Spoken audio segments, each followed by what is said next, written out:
Oremos juntos.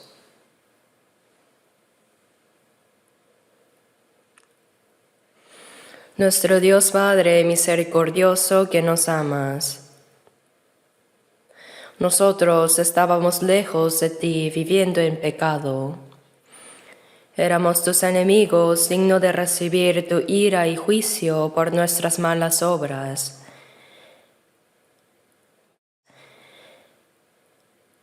Pero cuando aún no te conocíamos, tú nos amaste primero, y el Señor Jesús recibió la maldición y el juicio que merecíamos recibir, y con su preciosa sangre que derramó limpió nuestros pecados para siempre, nos libró del juicio y la maldición y nos salvó sin mérito alguno de nuestra parte. Te agradecemos por esa gracia tan grande. En este momento, nosotros, los redimidos por la preciosa sangre del Señor, nos reunimos ante ti para alabarte por tu amor y gracia, y para aprender tu palabra y para tener comunión contigo.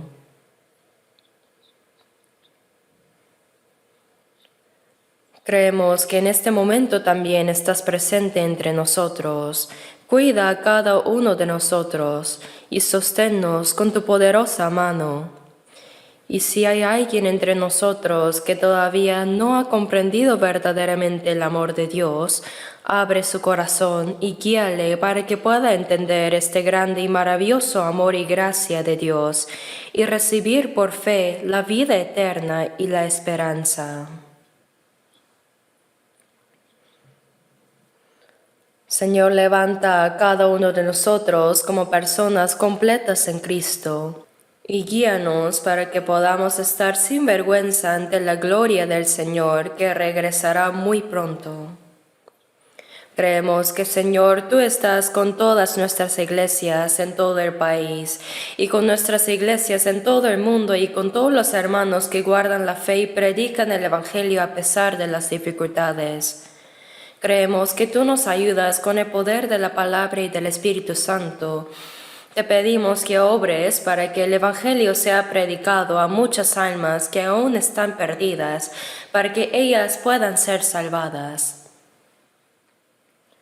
Señor, que nos das la palabra necesaria en cada momento y que nos enseñas el camino que debemos seguir, ayúdanos a entender tu palabra y tu santa voluntad que quieres enseñarnos en esta hora. Todo esto hemos orado en el nombre de nuestro Señor Jesucristo. Amén. Vamos a buscar en la Biblia Mateo 24.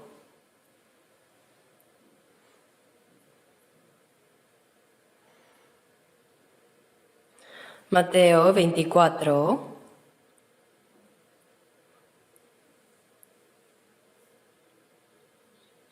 Desde versículo 42. Capítulo 24, desde el versículo 42.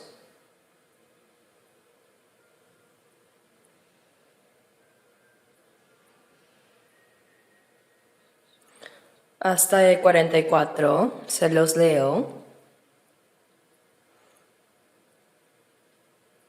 Mateo 24, 42 al 44. Velad pues, porque no sabéis a qué hora ha de venir vuestro Señor. Pero sabed esto, que si el padre de familia supiese a qué hora el ladrón habría de venir, velaría, y no dejaría minar su casa. Por tanto, también vosotros estad preparados, porque el Hijo del Hombre vendrá a la hora que no pensáis. ¿Hasta ahí?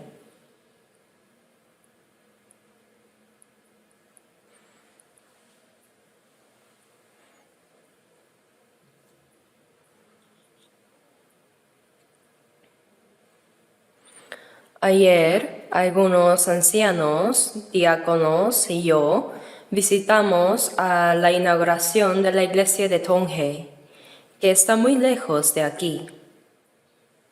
Nos tomó bastante tiempo llegar.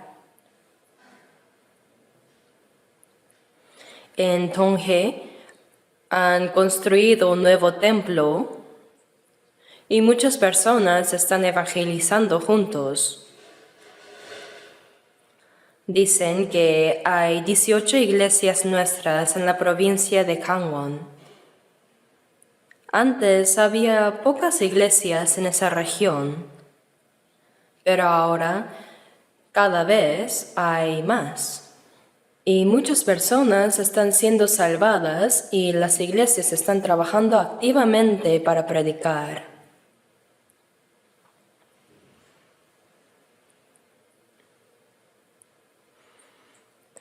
No solo en nuestro país,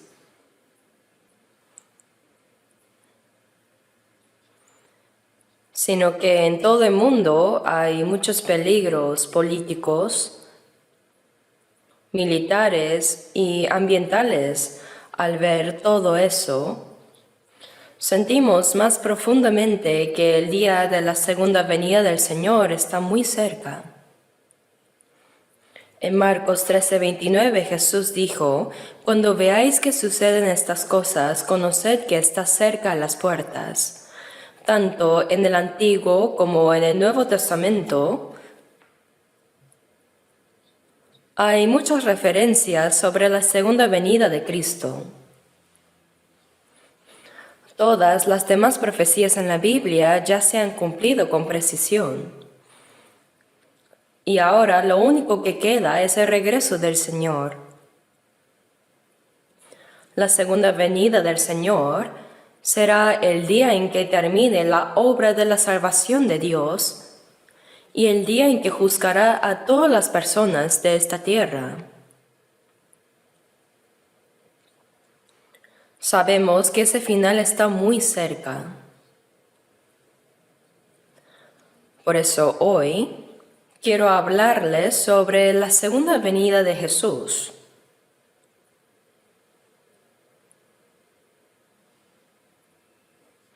De hecho, Jesús habló en detalle sobre su regreso. Y los apóstoles también nos hablaron de diversas maneras sobre su segunda venida.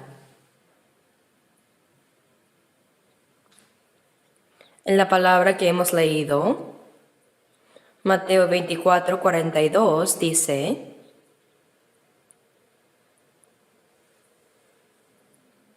«Velad pues, porque no sabéis a qué hora ha de venir vuestro Señor. Cuando se acerque el día de la venida del Señor, los creyentes deben velar en su fe. Deben velar anhelando y esperando su regreso. Tienen que estar despiertos espiritualmente. Velar es una expresión que se dice en comparación con estar dormido.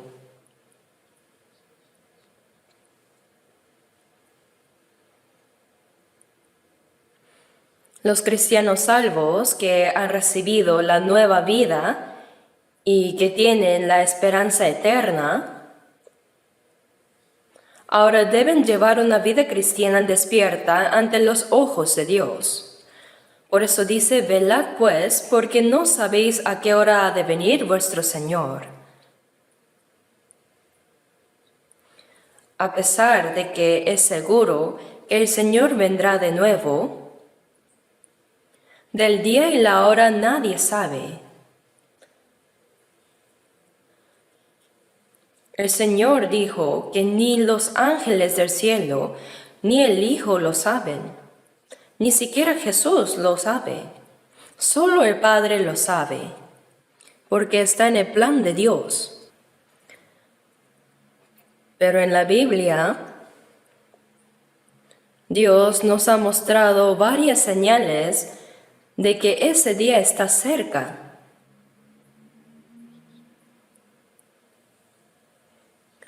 Aquí Jesús dijo: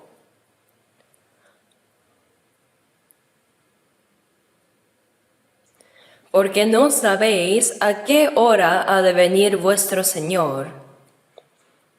Pero sabed esto, que si el padre de familia supiese a qué hora el ladrón habría de venir, velaría y no dejaría minar su casa. Las casas de los israelíes eran diferentes a las nuestras actuales. Estaban hechas de ladrillos de barro o de madera con barro. Así que eran muy frágiles. Por eso cuando venía un ladrón no necesitaba abrir la puerta, sino que podía entrar perforando la pared. Entonces dijo, velaría y no dejaría minar su casa.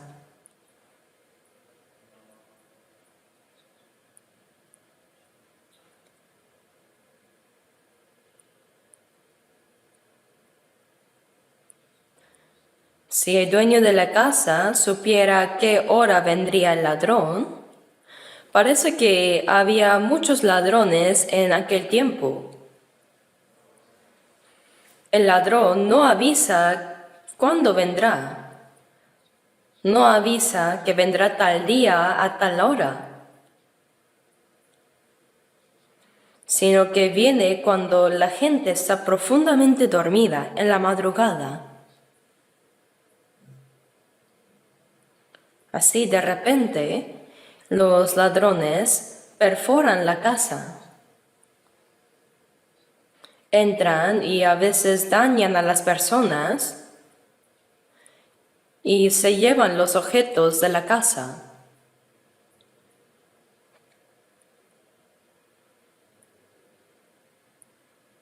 Por tanto, también vosotros estad preparados, porque el Hijo del Hombre vendrá a la hora que no pensáis. Si supieran a qué hora vendría el ladrón, estarían despiertos para evitar que entre a la casa. Pero como no saben cuándo vendrá, siempre deben estar preparados. Por tanto, también ustedes deben estar preparados para recibir al Señor. El Hijo del Hombre vendrá a la hora que no pensáis, dice. Podría venir de repente cuando estemos apegados al mundo y cuando estemos viviendo sin preocupación.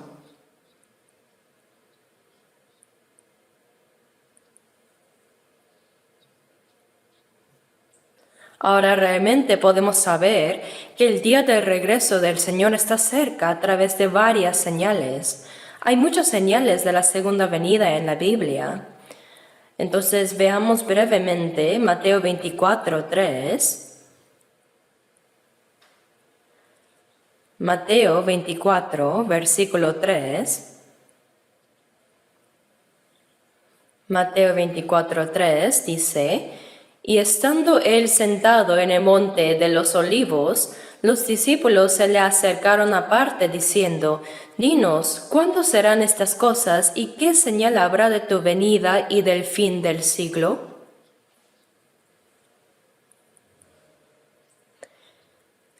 El Señor habló frecuentemente sobre el fin del mundo.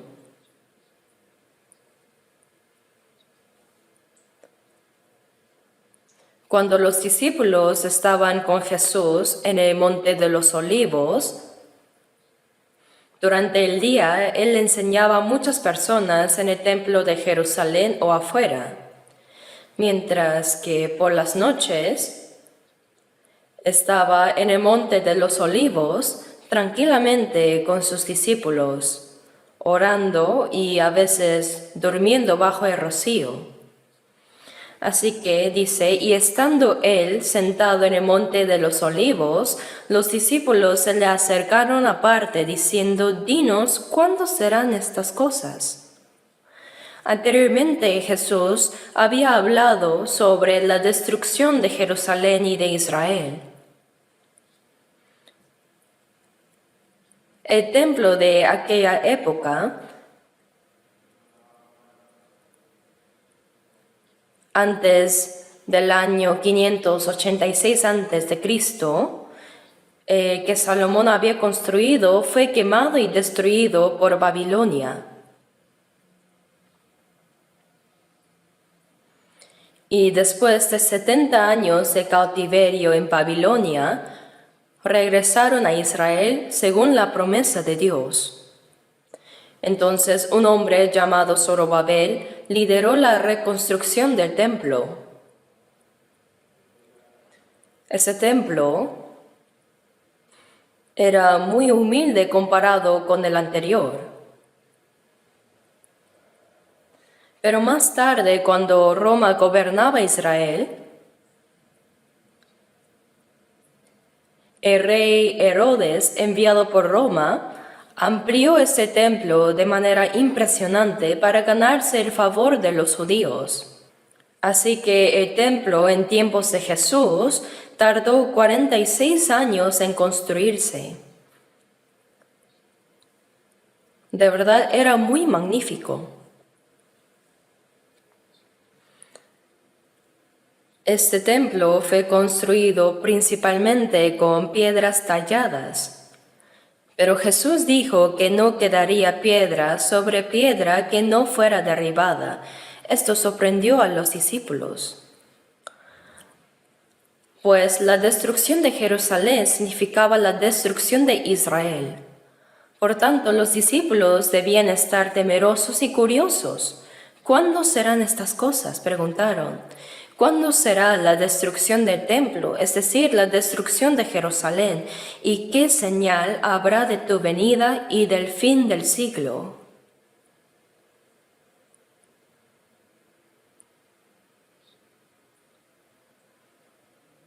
El Señor había dicho que Israel sería destruido y los judíos dispersados por todo el mundo, mientras que el Evangelio se extendería por todas las naciones. Entonces los discípulos le preguntaron: Señor, ¿cuándo serán estas cosas? ¿Y qué señal habrá de tu venida y del fin del siglo? El Señor había mencionado varias veces que volvería, pero los discípulos apenas podían creerlo y se preguntaban cuándo sucedería. Así que le preguntaron a Jesús lo que más les intrigaba. Hay que saber que la venida del Señor es el fin del mundo. La razón por la que Dios ha permitido que continúe la historia de la humanidad es para que el Evangelio que comenzó en Jerusalén después de que Cristo murió en la cruz y resucitó se extienda hasta los fines de la tierra. Al final, las personas que se salven por la fe serán completamente separadas de las no salvos. Serán clasificados los que irán al cielo y los que irán al infierno. El Señor regresará cuando venga el fin. Por eso preguntaron: ¿qué señal habrá de tu venida y del fin del siglo? Él había dicho que habría señales antes de ese día.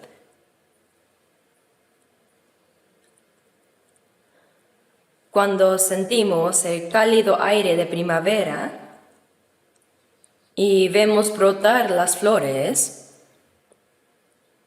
yo cuando fui a la iglesia de Tonge, vi que los cerezos estaban florecidos a lo largo del camino. Y me di cuenta: ahora es primavera. Esa es la señal de la primavera. Y cuando las hojas verdes se vuelven amarillas y caen con el viento, sabemos que el invierno se acerca.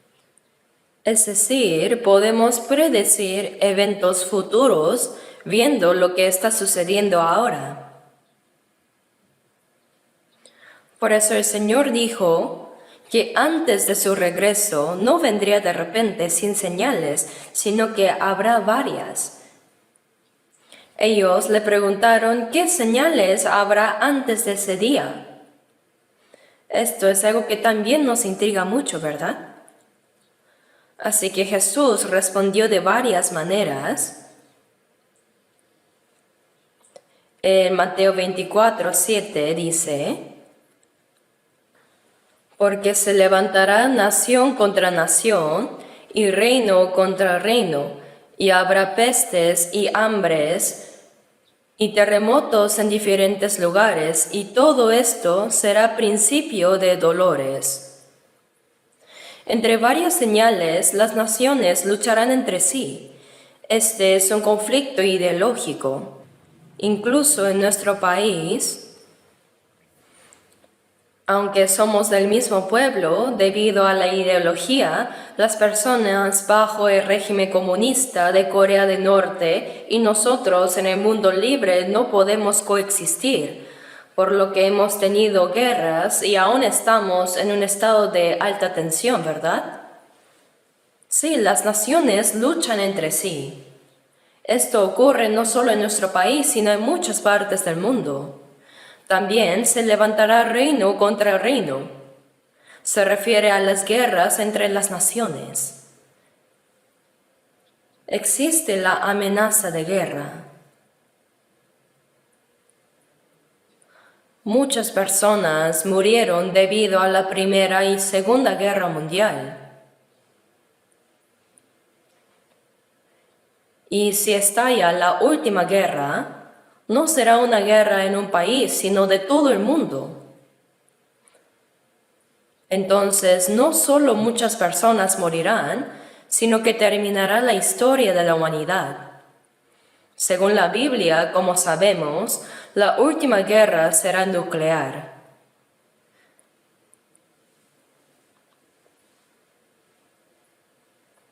Cuando Sodoma y Gomorra se corrompieron moralmente, Dios las destruyó con fuego y azufre, como está detallado en Génesis 19. Y en tiempos de Noé, cuando estaba lleno de maldad, Dios juzgó al mundo con un diluvio. Ahora el mundo está más lleno de maldad que en los tiempos de Noé o de Sodoma y Gomorra.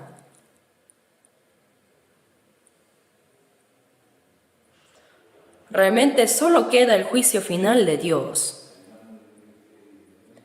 Pero la razón por la que Dios aún no ha juzgado al mundo, según 2 de Pedro 3:8, es porque para con el Señor un día es como 1000 años, y 1000 años como un día. Y Él es paciente para con nosotros, no queriendo que ninguno perezca, sino que todos procedan al arrepentimiento.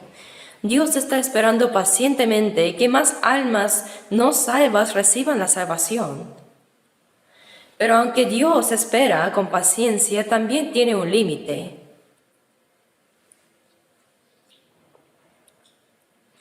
Cuando llegue el momento, deberá terminar. Así que se levantará nación contra nación y reino contra reino. Esta es la amenaza de la guerra. Y la última guerra será diferente a las guerras anteriores, pues la final será nuclear. Actualmente, 8 países en el mundo poseen armas nucleares. E incluso un país pequeño como Corea del Norte está desarrollando armas nucleares y amenazando con ellas. En Ezequiel 38 se describe en detalle cómo será la última guerra nuclear. Está escrito que Rusia desempeñará un papel principal en esa guerra. Ros es Rusia. Desde el extremo norte, directamente al norte de Israel, está Moscú. El extremo norte, Ros y Mesec, es Moscú, y llevará a varias naciones a atacar a Israel. Ya están preparados para esto.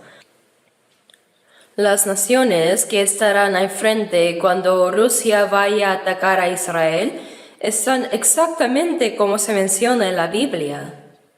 El país que estará a la vanguardia es Irán. El propósito de Irán al desarrollar armas nucleares es atacar a Israel. Y Rusia los apoya desde atrás. Aunque no se sabe exactamente cuántas armas nucleares han fabricado, las han escondido en bajo tierra. Por eso dice que han matado al menos a 4 científicos iraníes que desarrollaban armas nucleares, que yo sepa. A uno, mientras subía a su auto por la mañana y cuando arrancó, se explotó una bomba. Así, de varias maneras, han muerto entre 4 y 6 personas. Porque Israel no lo tolera.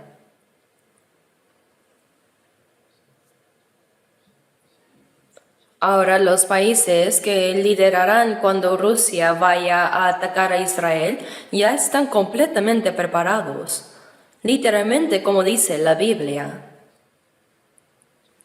Por tanto, la última guerra será nuclear. En Zacarías 14:12 dice, y esta será la plaga con que herirá Jehová a todos los pueblos que pelearon contra Jerusalén. La carne de ellos se corromperá estando ellos sobre sus pies, y se consumirán en las cuencas sus ojos, y la lengua se les deshará en su boca. ¿Por qué se describe así? ¿Acaso la gente se pudre estando de pie? Dice que estando de pie sus ojos se consumirán, sus lenguas se desharán y su carne se corromperá. Si estalla una guerra nuclear, no habrá tiempo ni para caerse al suelo.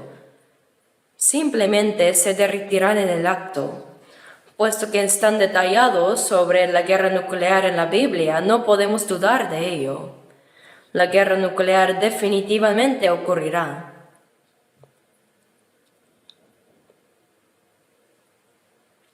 Por eso se levantará nación contra nación y reino contra reino. Esta señal es demasiado evidente en nuestra época. Es realmente un milagro que no haya estallado esta guerra todavía. No sabemos qué podría suceder en un solo día.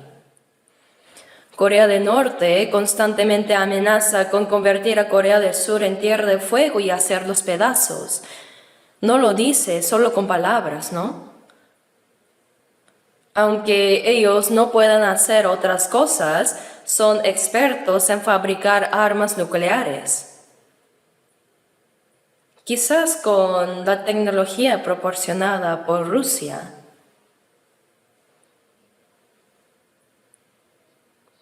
Por eso se jactan de ser una potencia militar de primer nivel mundial. De todos modos, vivimos en tiempos peligrosos. Sin embargo, no debemos temer demasiado.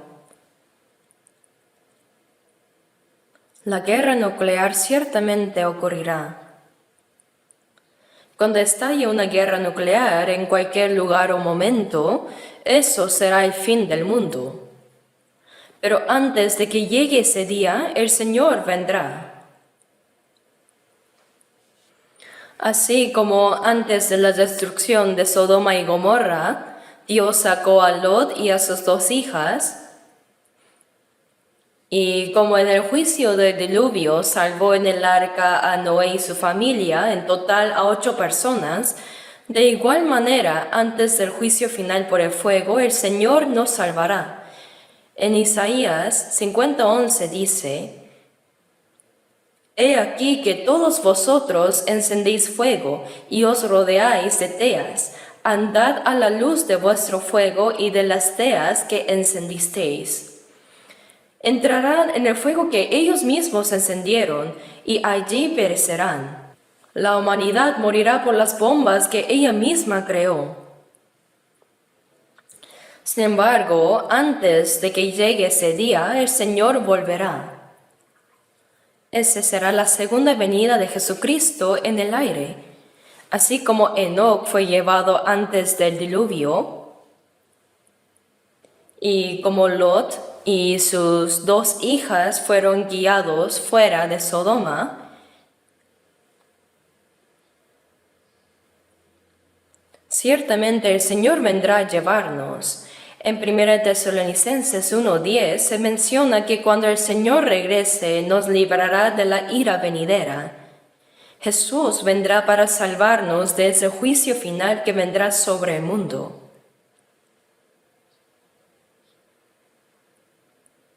Por eso, cuando suceden estas cosas, no debemos temer, sino velar espiritualmente y prepararnos para recibir al Señor, recordando que su regreso está muy cerca.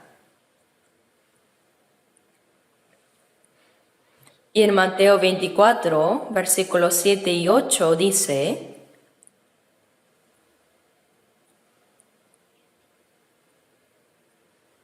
porque se levantará nación contra nación y reino contra reino. Y habrá pestes y hambres y terremotos en diferentes lugares, y todo esto será principio de dolores. Habrá hambres en diferentes lugares. Y en Lucas 21 también se mencionan pestes, es decir, pestilencias, y luego terremotos, que son desastres naturales.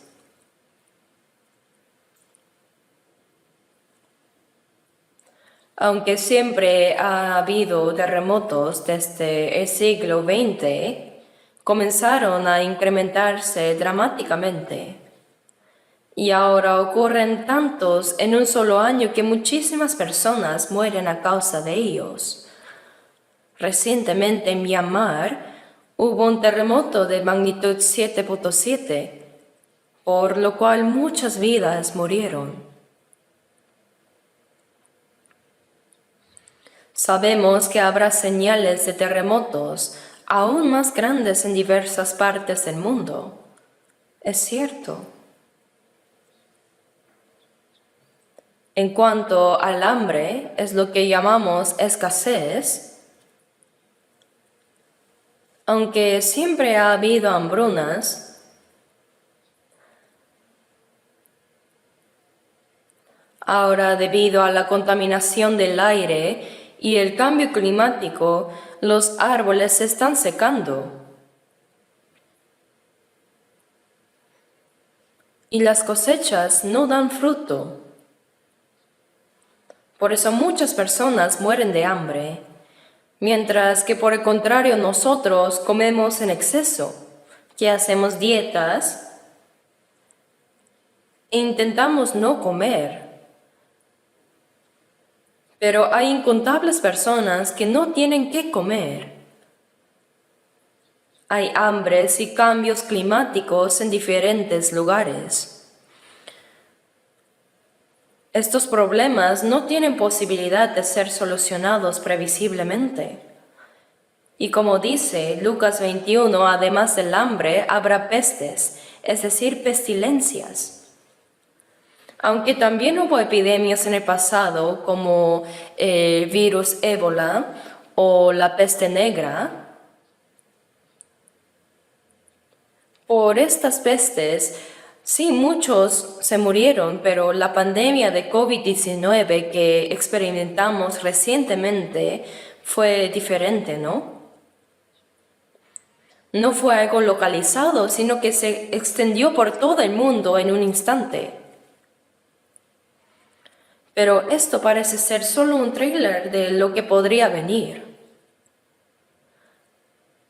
Muchos expertos advierten que podría surgir enfermedades aún más letales. Por eso debemos mantenernos sobrios. Hambres en diferentes lugares, terremotos y pestes, todo esto ya está cumpliendo. Y con una intensidad cada vez más creciente.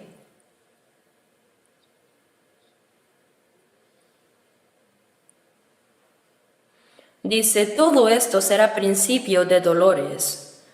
El principio de dolores es el juicio final que Dios traerá sobre este mundo para juzgar a los impíos.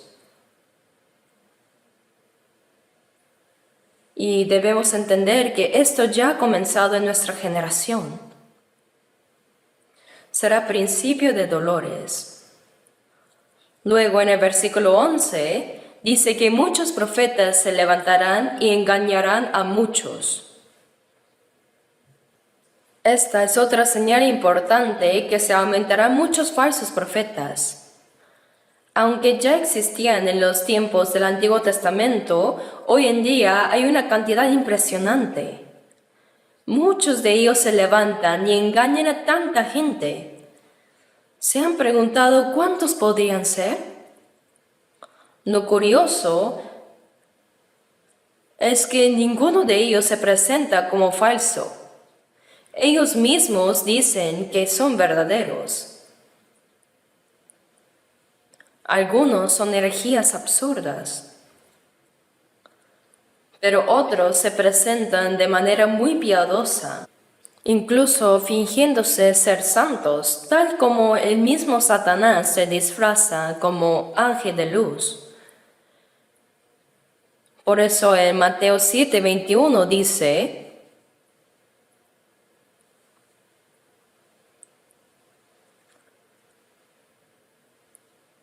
no todo el que me dice Señor, Señor, entrará en el reino de los cielos.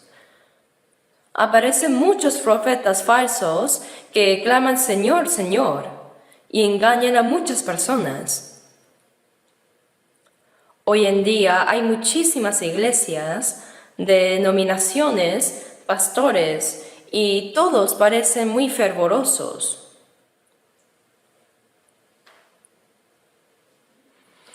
Pero ¿cuánto desearíamos que todos ellos predicaran el verdadero evangelio, no? En el Antiguo Testamento hubo momentos en los que había cientos de falsos profetas y solo un verdadero profeta de Dios. Eso pasó varias veces. Ahora también ocurre algo similar. Muchos se autodenominan profetas, pero al ver sus acciones, se nota que no tienen la experiencia de haber nacido de nuevo y enseñan falsedades.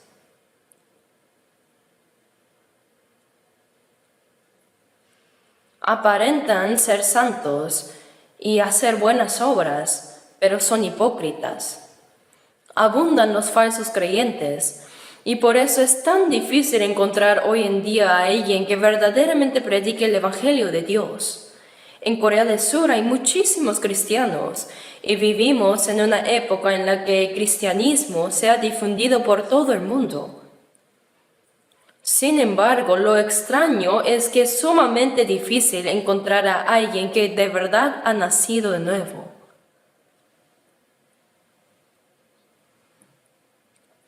Por eso en Lucas 13:24 dice: esforzaos a entrar por la puerta angosta, porque os digo que muchos procurarán entrar y no podrán. Hay muchos que se esfuerzan por entrar al cielo, pero muy pocos lo logran. ¿Por qué? Porque los falsos creyentes enseñan mentiras y con eso engañan a muchos. Tantos se levantan y engañan a tantas personas.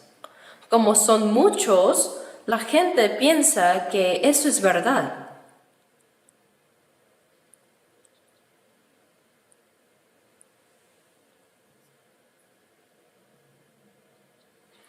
Vivimos en tiempos en los que lo falso se presenta como verdadero y lo verdadero es tratado como falso. Dice: engañarán a muchos. Mateo 24:12 dice: y por haberse multiplicado la maldad, el amor de muchos se enfriará. Al final de los tiempos, la maldad es el pecado, se multiplica la iniquidad. Y por haberse multiplicado la maldad, el amor de muchos se enfriará. La gente se traiciona entre sí, predomina el individualismo, el egoísmo es extremo y el amor desaparece.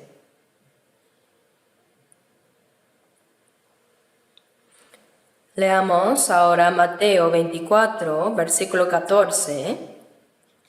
Y será predicado este evangelio del reino en todo el mundo para testimonio a todas las naciones, y entonces vendrá el fin. ¡Qué palabra tan importante! Este Evangelio del Reino debe ser predicado como testimonio a todas las naciones. Cuando Jesús dijo esto, incluso los discípulos no lo podían comprender completamente. Aún dentro del pueblo escogido de Israel, eran muy pocos los que creían en Jesús.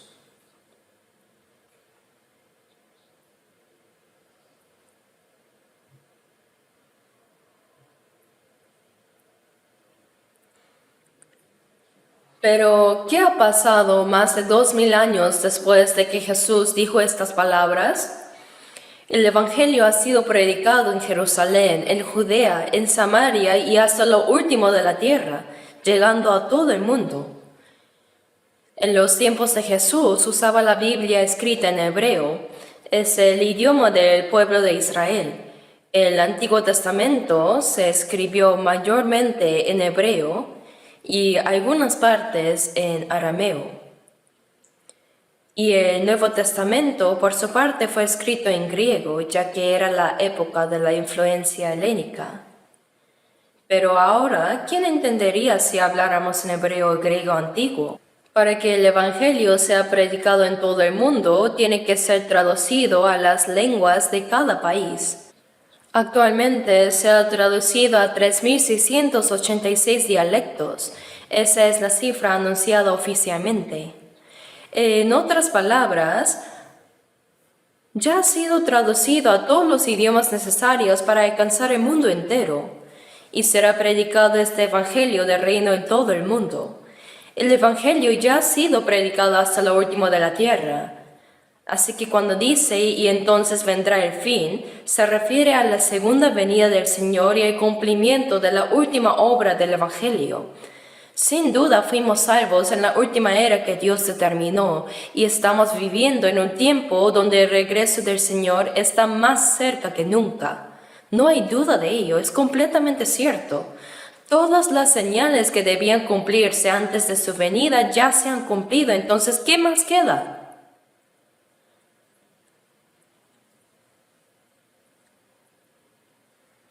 Entre esas señales, una de las más importantes se encuentra en Mateo 24, versículos 32 y 34. Mateo 24, versículos 32 y 34. De la higuera aprended la parábola. Cuando ya su rama está tierna y brotan las hojas, sabéis que el verano está cerca. Así también vosotros, cuando veáis todas estas cosas, conoced que está cerca a las puertas. De cierto os digo que no pasará esta generación hasta que todo esto acontezca. Aprended la parábola de la higuera. ¿A qué simboliza la higuera? Al pueblo de Israel. Por ejemplo, en Corea, la flor nacional es la rosa de Sarón. Esta florece y se marchita repetidamente durante todo el año, resistiendo incluso los insectos que se le adhieren.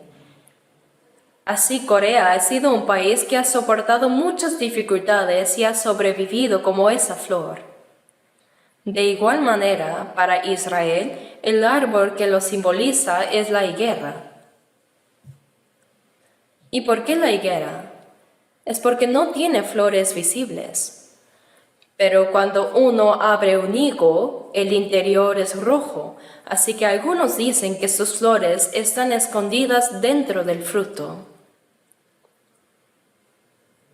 En el Antiguo Testamento también se menciona que cuando el pueblo de Israel desobedecía, Dios dijo, sois como los higos malos, tan malos que no se pueden comer. Cuando Israel actuaba mal, era comparado con una higuera mala. Hay un pasaje donde se dice que ese árbol se secó y murió. En Mateo 21 Jesús entró en Jerusalén temprano por la mañana y tuvo hambre. Él vio una higuera frondosa al camino y se acercó buscando fruto. Sin embargo, no encontró nada más que hojas. Entonces Jesús maldijo esa higuera y ésta se secó. Ahora bien, ¿quién maldice un árbol solo porque no tiene fruto, verdad?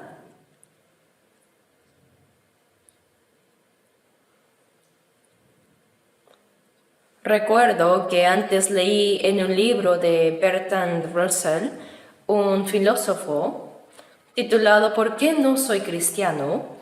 Russell quedó huérfano desde joven y fue criado por su abuela, una fiel cristiana. A pesar de eso, él nunca creyó y murió siendo ateo. En ese libro, una de las razones que él da por las que no puede creer en Jesús es justamente este episodio, que Jesús maldijo la higuera. Dijo que si alguien fuera a buscar caquis a un árbol, pero al no encontrar ninguno, sacara un hacha y lo cortara, eso sería cosa de un loco. Así pensaba él. Dijo, aunque Jesús tuviera poder, ¿cómo puede justificar que haya hecho eso? Pero lo que Russell no entendía es que los milagros de Jesús siempre tienen un significado oculto. La higuera frondosa, pero sin fruto, representa al pueblo de Israel en aquel tiempo. Por fuera fingían ser el pueblo escogido por Dios, aparentaban ser piadosos y espirituales, pero por dentro no había ningún fruto que Dios buscaba. Esa era la verdadera condición espiritual de Israel. Dios les envió al Mesías, pero no creyeron en él. Así que indicó que el pueblo de Israel sería maldecida y destruida. La higuera que fue maldecida y se secó representaba a Israel que pronto había de ser maldecido por rechazar a Cristo. Pero no significa que Israel quedaría maldito para siempre. En Mateo 24:32, leamos de nuevo, de la higuera aprender la parábola. Cuando ya su rama está tierna y brotan las hojas, sabéis que el verano está cerca. Así también vosotros, cuando veáis todas estas cosas, conoced que está cerca a las puertas. Yo mismo planté una higuera en una maceta, y durante el invierno parecía completamente seca como muerta. Entonces estuve a punto de arrancarla y tirarla, pero pensé, ¿y si revive? Así que decidí dejarla ahí. Ahora que la primavera ha pasado y se acerca el verano, las ramas de la higuera se enternecieron y las hojas comenzaron a brotar. Y dije, sí, está viva. Así, la nación de Israel fue destruida por Roma en el año 70 después de Cristo. Y a partir del año 135 después de Cristo, los judíos fueron dispersados por todo el mundo sin que se les permitiera vivir en su tierra. Fueron completamente expulsados. Se dispersaron en más de 100 países del mundo y en cada lugar al que llegaba eran tratados como demonios que mataron a Cristo y sufrían masacres constantemente. Por eso en todos los rincones, los judíos ocultaban su identidad para poder sobrevivir. La nación fue destruida por Babilonia 586 años antes de la venida de Jesús. Y fueron expulsados de su tierra a partir del año 70 después de Cristo, y con mayor precisión desde el año 135 después de Cristo. Fueron dispersados por todo el mundo.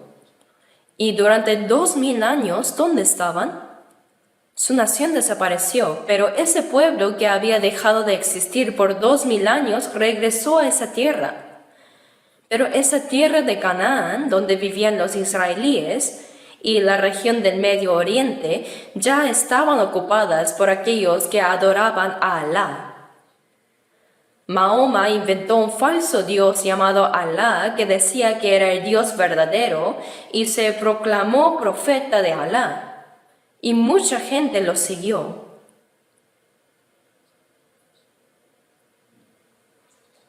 Realmente la mentira se cree más fácilmente. Es extraño, pero fue así. Entonces decían, hay que matar a todos los ricos. En ese tiempo también había muchos pobres y los ricos los explotaban, obligándolos a trabajar. Pero frente a Alá decían que todos son iguales y eso les agradaba a los pobres. Es una idea similar al comunismo. Si quieres ponerte del lado de los pobres, basta con eso. Así que dijeron, maten a los ricos. Y huyeron de la Meca a Medina, y unos 300 soldados los siguieron. Así protegieron a Mahoma, y posteriormente organizaron un ejército. Y les decían, ¿aceptarán el Corán y al Dios Alá? Si no aceptan al Dios Alá y el Corán, serán ejecutados. Así fue como ellos ganaron. Esa fue la victoria de ese ejército. Y así nació el Islam.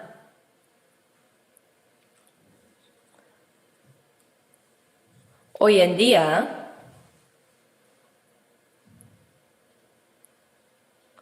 los musulmanes dominan el Medio Oriente y hay unos 50 países islámicos en el mundo. Es impresionante.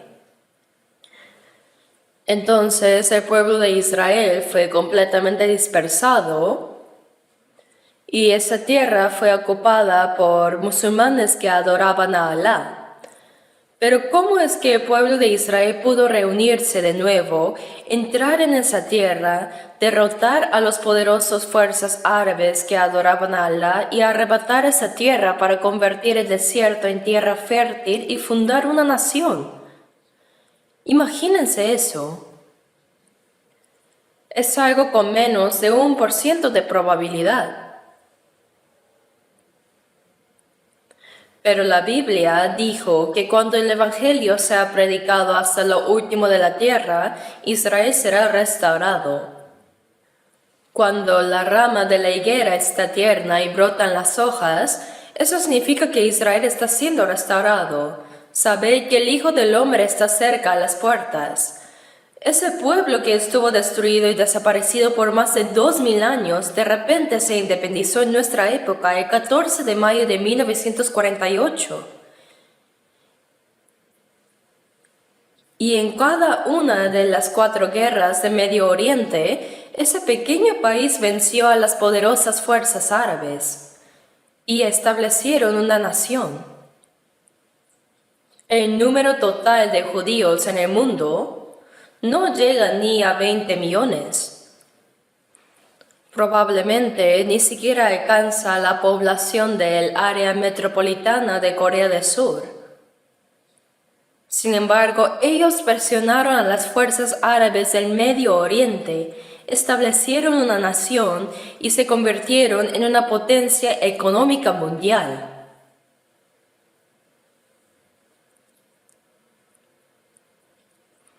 Es un pueblo que siempre gana en las guerras, con la mente más brillante, que tiene más dinero que todos. Realmente es un pueblo asombroso. Pensábamos que habían sido exterminados por completo, pero ¿cómo es que después de más de 2000 años se independizaron? Así como las ramas de la higuera se enternecen y brotan hojas después del invierno, aunque parecían estar muertas, eso indicaba la restauración de Israel. El 14 de mayo de 1948 brotaron esas hojas. Lo saben, ¿no? Pensábamos que estaban muertos, pero esa nación de Israel que había desaparecido se convirtió en nación después de más de 2000 años. Eso no tiene precedentes en la historia del mundo. En Jeremías 31 dice que mientras no desaparezcan las leyes de la luna y de las estrellas, tampoco desaparecerá la nación de Israel. Ciertamente volverá a ser nación. Y en nuestra época Israel ha sido restaurado. Y no solo restaurado, sino que ese pequeño pueblo se ha convertido en el país más poderoso. Al ver a Israel, uno puede darse cuenta fácilmente de que detrás de ellos está Dios. Por eso, cuando veáis eso, sabéis que el Hijo del Hombre está cerca a las puertas. La restauración de Israel es la señal más clara que Dios nos ha dado para mostrarnos que el día de la venida del Señor está muy cerca.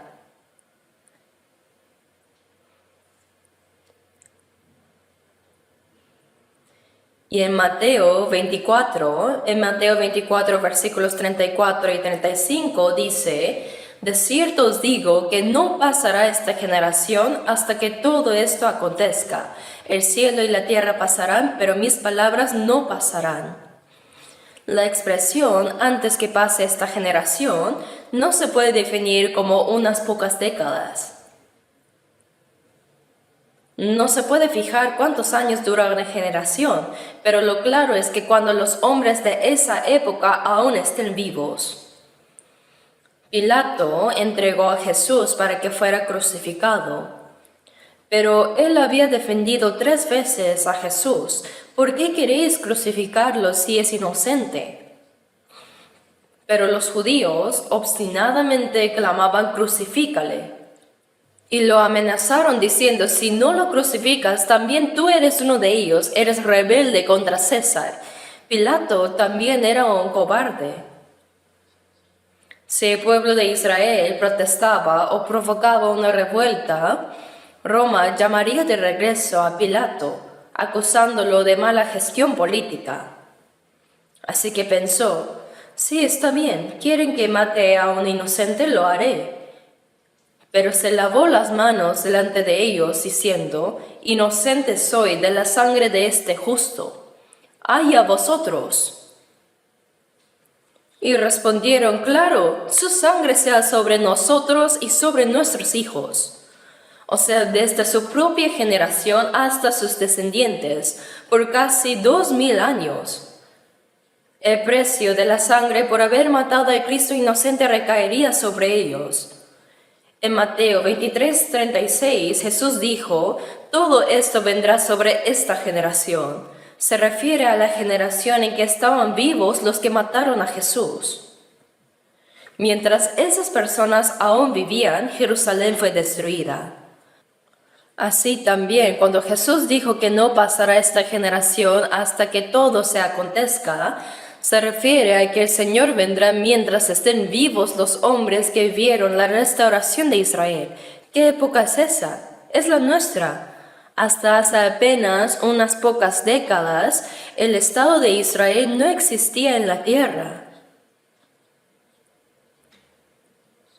Esta tierra se había convertido en desierto y estaba completamente ocupado por los musulmanes, los enemigos tenaces de Israel. Entonces, ¿cómo iban a entrar a derrotarlos, convertir el desierto en tierra fértil y establecer ahí una nación? Desde el punto de vista humano era absolutamente imposible. Pero cuando es imposible, Dios lo hace posible para mostrarnos que ha sido su obra. ¿Qué más podría ser sino la obra de Dios? Toda la historia de Israel está llena de milagros.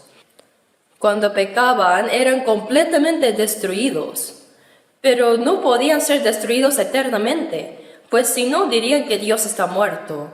Por eso, aunque Israel fue maldecida a causa de su pecado, Dios lo restauró para demostrar que Él sigue vivo. Ahora ya pasó la destrucción de Israel y hemos entrado de lleno en la era de su restauración. A través de esta palabra, podemos creer que el Señor vendrá mientras aún estemos vivos. Sí, el Señor vendrá mientras estemos vivos. ¿No es esto un asunto de suma importancia? ¿Acaso piensan será cierto? Así será sin duda, ya lo verán.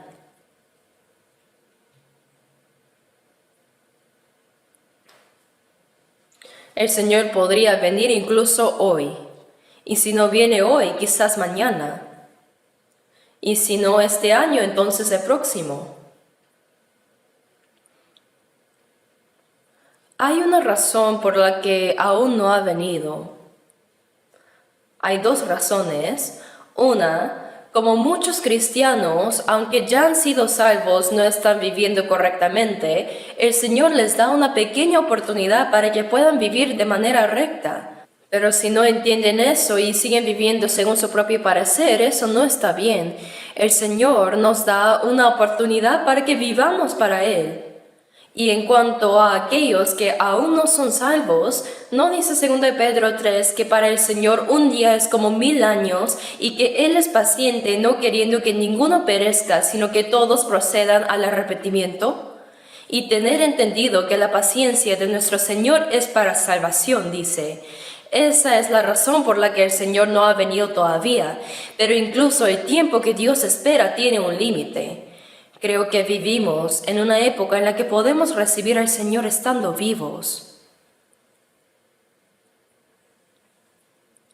Pensemos brevemente en lo que sucederá cuando el Señor regrese.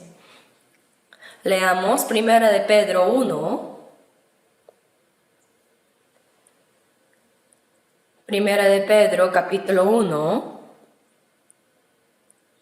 versículo 13.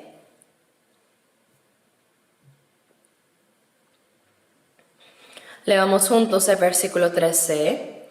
Por tanto, ceñid los lomos de vuestro entendimiento, sed sobrios y esperad por completo en la gracia que se os traerá cuando Jesucristo sea manifestado. Ceñir los lomos del entendimiento significa...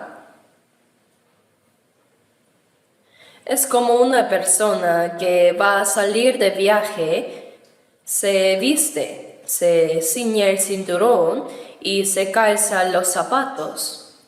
Así nosotros debemos prepararnos para recibir al Señor que vendrá otra vez. Ceñir los lomos de nuestro entendimiento implica tener el corazón preparado y velar. Y ser sobrios significa estar alertas. Y dice, esperad por completo en la gracia que se os traerá cuando Jesucristo sea manifestado. Cuando Jesucristo venga, habrá una gracia que nos dará. La primera vez que el Señor vino, murió en la cruz para perdonar nuestros pecados y fuimos salvos por esa gracia. Pero ¿cuál será la gracia que Él nos traerá cuando vuelva por segunda vez?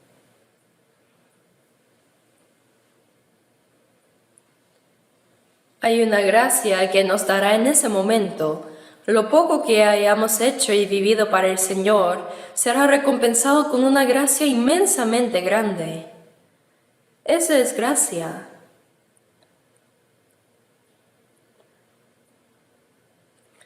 Nuestra obediencia, nuestros esfuerzos y sacrificios por el Señor en realidad no son gran cosa.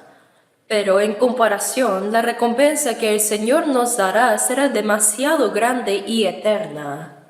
Eso es gracia. Esperad por completo en la gracia. Por eso debemos anhelar ese día.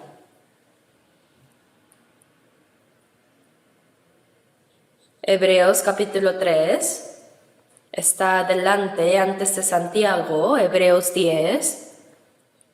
Hebreos capítulo 10, versículo 37. Hebreos 10, 37. Leamos juntos. Porque aún un poquito y el que ha de venir vendrá y no tardará.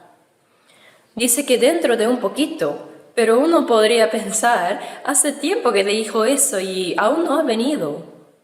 Para nosotros parece mucho tiempo, ¿verdad?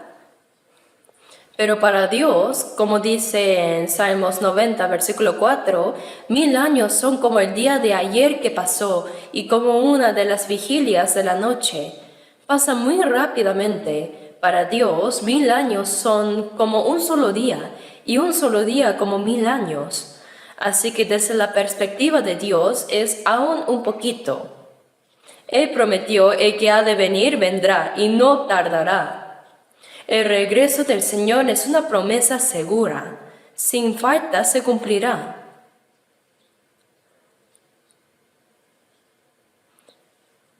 Y respecto a la segunda venida del Señor, hay dos aspectos a considerar. Está la venida en el aire y la venida sobre la tierra. En cuanto a la venida en el aire, en Mateo 24:40 dice: estarán dos en el campo, el uno será tomado y el otro será dejado. Dos mujeres estarán moliendo en un molino, la una será tomada y la otra será dejada. En Lucas 17 también dice: estarán dos en una cama, el uno será tomado y el otro será dejado. Esto sucederá cuando venga el Señor. Dos personas estarán trabajando en el campo y de repente una será tomada por el Señor y la otra quedará. Las mujeres estarán moliendo, es decir, preparando comida. El pueblo de Israel solía moler el grano con una piedra para hacer harina y luego cocer pan. Pero mientras estén trabajando, de repente una mujer subirá y la otra quedará. Dos hombres estarán acostados en una misma cama, pero uno subirá mientras que el otro quedará. Ya sea que estemos yendo al trabajo, haciendo negocios o cualquier otra actividad durante el día, mientras estemos trabajando diligentemente, el Señor podría llevarnos por la mañana o por la noche. La hermana que era salva subió sin más mientras preparaba la comida. Se olía que la comida se estaba quemando, pero no había nadie. El esposo viene: amor, amor, se está quemando. Gritó, pero no había nadie ahí. Cuando la esposa es salva, pero el esposo no, pueden suceder cosas así. Ella se fue. Aunque estaba profundamente dormido durante la noche, incluso si uno duerme, si es salvo será llevado. Sea de día, de mañana o de noche, no sabemos cuándo el Señor vendrá. Por eso siempre debemos estar preparados para recibirle. Vamos a buscar juntos 1 Tesalonicenses, capítulo 4, versículo 16. 1 Tesalonicenses 4, versículos 16 al 18.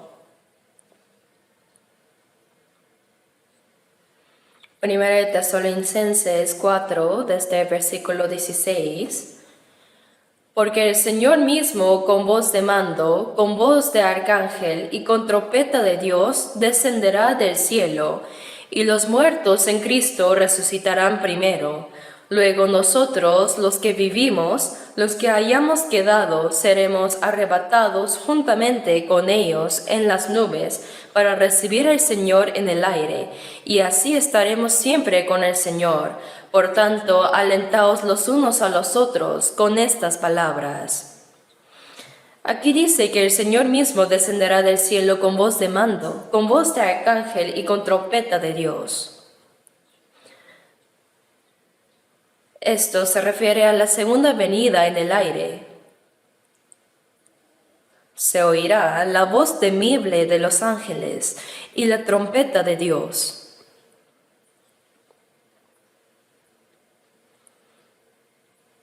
Dice, el Señor mismo descenderá del cielo y los muertos en Cristo resucitarán primero.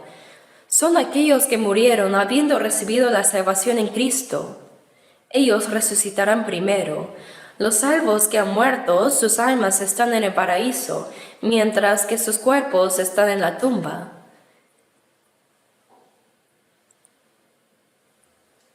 Ellos serán los primeros en resucitar con cuerpos incorruptibles.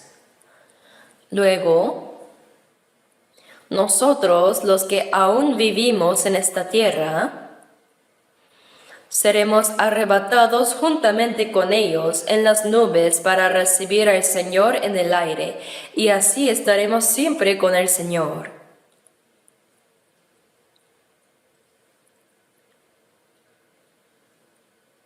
Seremos arrebatados en las nubes. Esto no significa simplemente subir unos metros en el aire, sino que se refiere al entrar del mundo material al mundo espiritual. Nosotros, junto con los santos resucitados, seremos arrebatados en las nubes. A esto se le llama arrebatamiento y rapto. La palabra rapto proviene de caracteres chinos que significan ser llevado y alzado, ser llevado y alzado.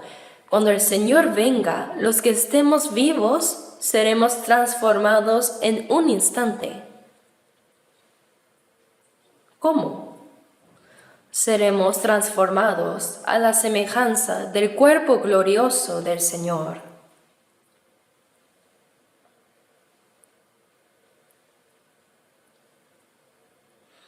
Busquemos en 1 Corintios 15, versículo 51. 1 Corintios 15, 51.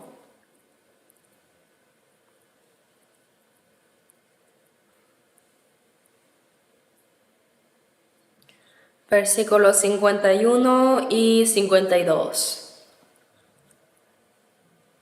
1 Corintios 15, versículos 51 y 52. Leamos juntos. He aquí os digo el misterio, no todos dormiremos, pero todos seremos transformados en un momento, en un abrir y cerrar de ojos, a la final trompeta, porque se tocará la trompeta y los muertos serán resucitados incorruptibles y nosotros seremos transformados. No todos dormiremos. Aquí dormir se refiere a morir. En un abrir y cerrar de ojos, a la final trompeta seremos transformados. A la señal de la trompeta final de los ángeles, nuestro cuerpo será transformado en un instante. Este cuerpo bajo y vil será transformado en un cuerpo glorioso y espiritual. Dice, porque se tocará la trompeta y los muertos serán resucitados incorruptibles. Este cuerpo nuestro se corromperá después de la muerte, pero luego viviremos con un cuerpo espiritual incorruptible y nosotros también seremos transformados. Leamos el versículo 54. Y cuando esto corruptible se haya vestido de incorrupción y esto mortal se haya vestido de inmortalidad, entonces se cumplirá la palabra que está escrita: sorbida es la muerte en victoria. Y cuando esto corruptible se haya vestido de incorrupción y esto mortal se haya vestido de inmortalidad, entonces se cumplirá la palabra que está escrita: sorbida es la muerte en victoria. Esto significa que la muerte ya no tendrá ningún poder. Así seremos transformados en un cuerpo eterno que jamás morirá. Los resucitados tendrán un cuerpo espiritual glorioso. Esta es la mayor esperanza de los cristianos. Tienen que creer en estas palabras. Algunos dicen, pero hay que ver. No es así. El repulsivo gusano que comía hojas se encierra en un capullo y luego emerge como una mariposa y vuela. Las mariposas ven la televisión que cruzan los inmensos mares incluso. Así, también nosotros seremos transformados gloriosamente y nos presentaremos ante el Señor. Nosotros anhelamos y esperamos ese día.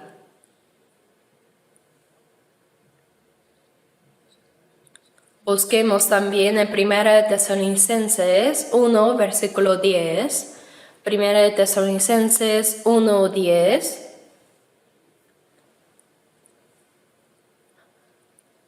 Leamos juntos.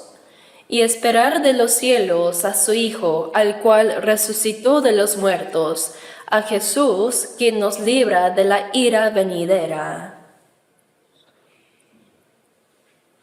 Y esperar de los cielos a su Hijo, al cual resucitó de los muertos. Esto se refiere a la venida en el aire, a Jesús, quien nos libra de la ira venidera. Cuando venga la ira futura de Dios sobre esta tierra, Jesús nos llevará antes de que caiga su juicio. Así como la familia de Noé subió al arca antes del juicio de aguas, igualmente los salvos serán llevados al aire antes del juicio y la ira de Dios en el futuro. Él nos llevará. Algunos dicen que los salvos deben pasar por los 7 años de tribulación, pero es falso, no es así. Es por la falta de conocimiento bíblico. Nosotros no entraremos en eso. Cuando el Señor venga en el aire, Dios nos llevará con Él. Después de la venida en el aire, habrá un periodo de 7 años antes de la venida a la tierra. Durante ese tiempo sucederán varias cosas. Veamos un poco más en la Biblia. Vamos a Filipenses. Justo antes está Colosenses. Veamos Filipenses 3:20.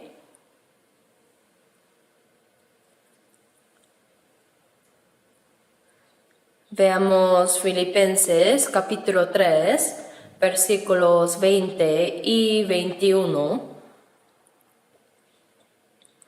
20 y 21, leamos juntos.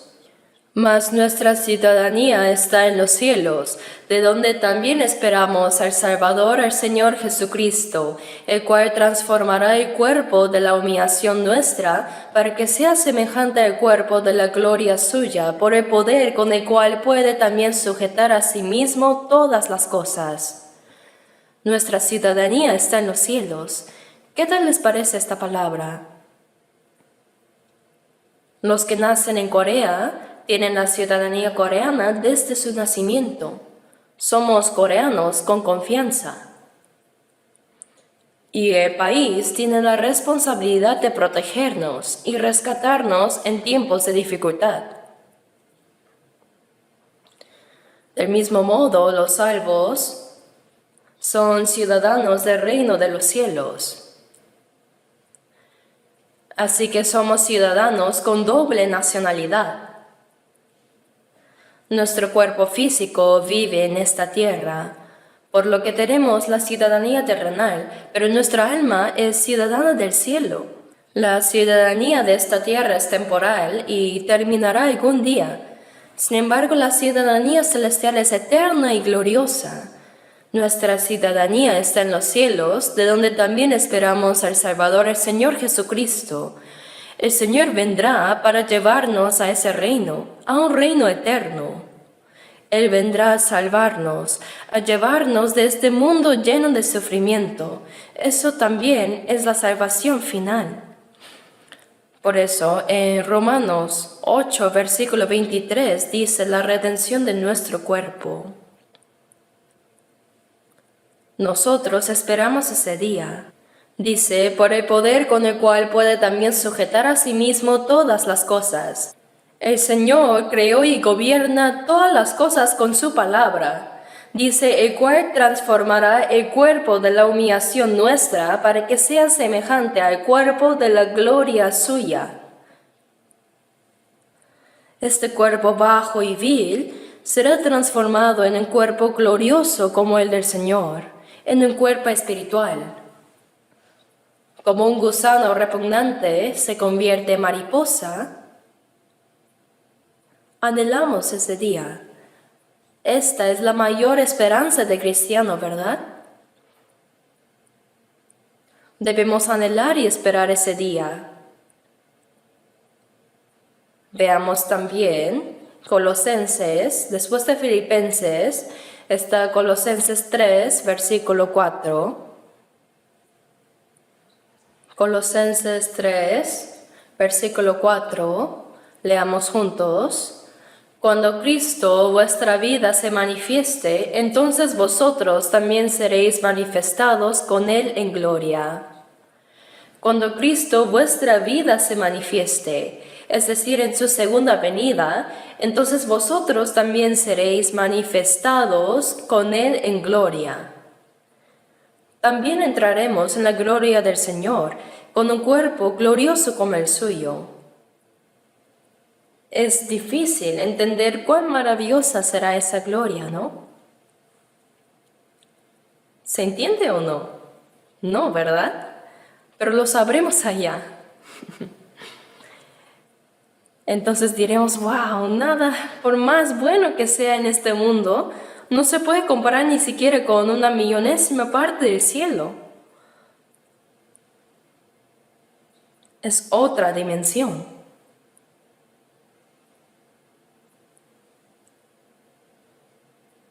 Y ahora veamos un poco más en Mateo capítulo 16. Mateo 16.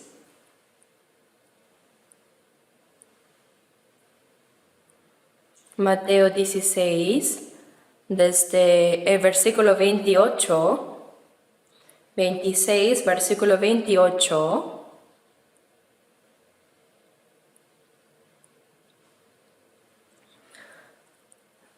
Se los leo, versículo 28.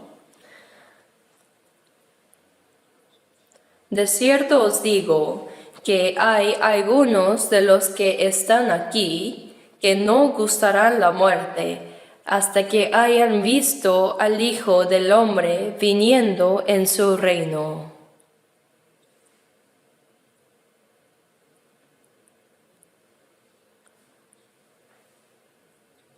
Jesús, estando con sus discípulos, dijo que algunos de los que están aquí no gustarán la muerte hasta que hayan visto al Hijo del Hombre viniendo en su reino. Pero ya hace tiempo que murieron sus discípulos. ¿Por qué no viene todavía? ¿Qué significa esta palabra? Lo que el Señor quería decir era que les mostraría de antemano a los discípulos la escena de su segunda venida. No es que iba a venir en ese instante, sino que mostraría cómo será. Algunos la verán, dijo. Mateo 16, versículos 1 al 3 dice: 6 días después, Jesús tomó a Pedro, a Jacobo y a Juan su hermano, y los llevó aparte a un monte alto, y se transfiguró delante de ellos y resplandeció su rostro como el sol, y sus vestidos se hicieron blancos como la luz. Y he aquí les aparecieron Moisés y Elías hablando con él.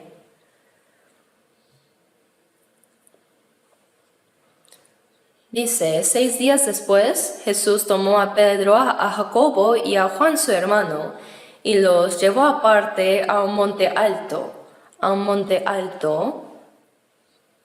y de repente el cuerpo de Jesús se transfiguró. Por eso, su cuerpo resplandeció como el sol, y sus vestidos se hicieron blancos como la luz. La apariencia de Jesús se transformó repentinamente en un cuerpo glorioso, y de repente aparecieron Moisés y Elías. Ellos estaban hablando con Jesús. Por un lado, Moisés es el representante de la ley del Antiguo Testamento, y por otro lado, Elías es el representante de los profetas. ¿Por qué aparecieron estos dos hombres? Jesús estaba mostrando dos eventos que sucederían en su segunda venida. Pedro explicó esta escena del monte de la transfiguración en 2 Pedro 1. Busquemos en 2 Pedro capítulo 1. 2 Pedro 1,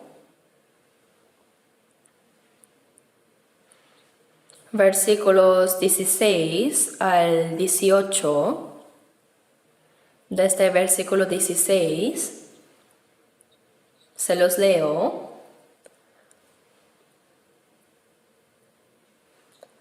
Porque no os hemos dado a conocer el poder y la venida de nuestro Señor Jesucristo siguiendo fábulas artificiosas, sino como habiendo visto con nuestros propios ojos su majestad. Pues cuando Él recibió de Dios Padre honra y gloria, le fue enviada desde la magnífica gloria una voz que decía: Este es mi Hijo amado en el cual tengo complacencia. Y nosotros oímos esta voz enviada del cielo cuando estábamos con Él en el monte santo. Pedro dijo que la venida de nuestro Señor en honra y gloria no son fábulas artificiosas, sino, dice, como habiendo visto con nuestros propios ojos su majestad.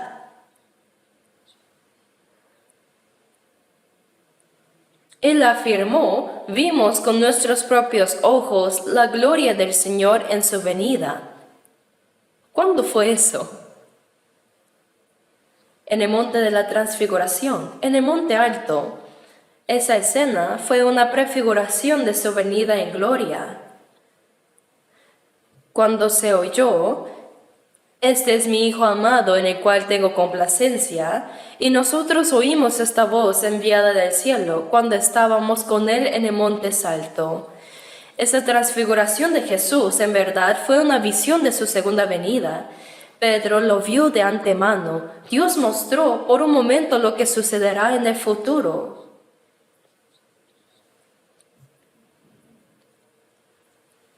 Entonces, ¿por qué aparecieron Moisés y Elías? Moisés guió al pueblo de Israel desde Egipto hasta la tierra de Canaán. Solo la vio que estaba al otro lado del río Jordán, pero no entró.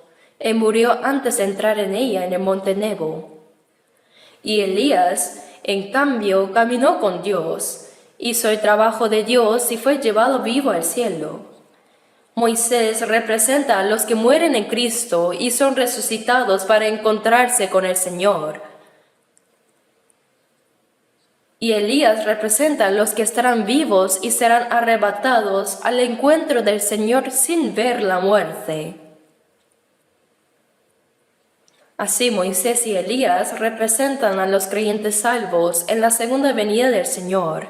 Primero, los que como Moisés murieron habiendo esperado al Señor desde lejos, y segundo, los que como Elías serán transformados estando vivos cuando el Señor venga.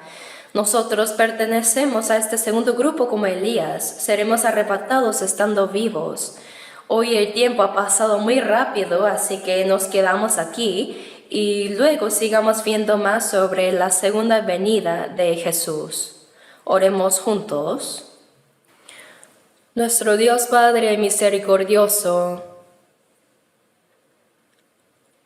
sabemos que el día del regreso del Señor, tal como prometiste, está muy cerca. Este mundo está lleno de pecado, de mentira y de injusticia. Sabemos que el día del juicio del Señor está cerca. Y nosotros, los salvos, en medio de cualquier tribulación o sufrimiento en este mundo, serviremos solo al Señor, obedeceremos a tu palabra y viviremos para tu voluntad y gloria, sabiendo que cuando regreses seremos transformados en gloria para recibirte.